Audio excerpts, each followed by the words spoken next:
দীর্ঘ ১.৫ যুগের নির্বাসিত জীবনের অবসান ঘটিয়ে আগামী ২৫ ডিসেম্বর দেশে ফিরছেন বিএনপির ভারপ্রাপ্ত চেয়ারম্যান তারেক রহমান।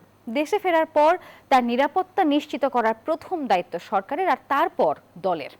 দুপুরে ৩০০ ফিটে তারেক রহমানের জন্য প্রস্তুতকৃত সংবর্ধনা মঞ্চ পরিদর্শন শেষে একথা জানিয়েছেন বিএনপির সিনিয়র যুগ্ম মহাসচিব রুহুল কবির রিজভী।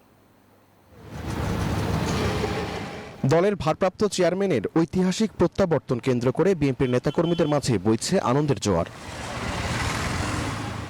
দীর্ঘ অপেক্ষার অবসান হচ্ছে, তাই তৃণমূল থেকে কেন্দ্র সব পর্যায়ের নেতাকর্মীদের মধ্যে নতুন করে প্রাণচাঞ্চল্য ও উদ্দীপনার সৃষ্টি হয়েছে।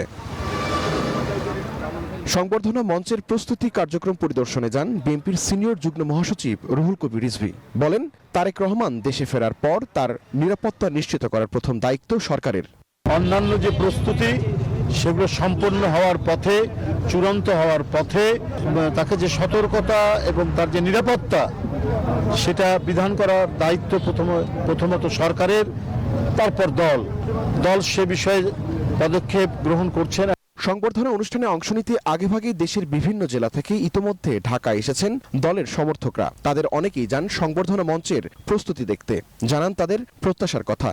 টাঙ্গাইলবাসী চলে আসবে, আমি আমার নেতৃবৃন্দর সাথে কথা বলে আমি এখানে আসছি, এখান পরিবেশটা দেখার জন্য। 25 তারিখ বেলা 12টায় আমাদের মাঝে আসবে ইনশাল্লাহ। ওনার আমাদের মাঝে এসে ইনশাল্লাহ আমাদের বাংলাদেশের প্রধানমন্ত্রী হবেন। তার 31 দফা বাস্তবায়িত হলে ইনশাল্লাহ আমার বাংলাদেশ একটা সমৃদ্ধশালী বাংলাদেশ, শোষণমুক্ত বাংলাদেশ এবং বৈষম্যহীন বাংলাদেশ হবে ইনশাল্লাহ। আল্লাহ যে আমার কি খুশি করতেছে বা কি মনে ভিতরে আনন্দ লাগতেছে, এটা একমাত্র তারেক রহমান যেদিন আইব সেদিকে দেখতে পাবেন আমার এই পাগলের খেলা। আগামী 25 ডিসেম্বর দেশে ফিরে 300 ফিটে সংবর্ধনা মঞ্চে দলের নেতাকর্মীদের উদ্দেশ্যে ভাষণ দেবেন তারেক রহমান। শাহরিয়ার কবির, নিউজ 24, ঢাকা।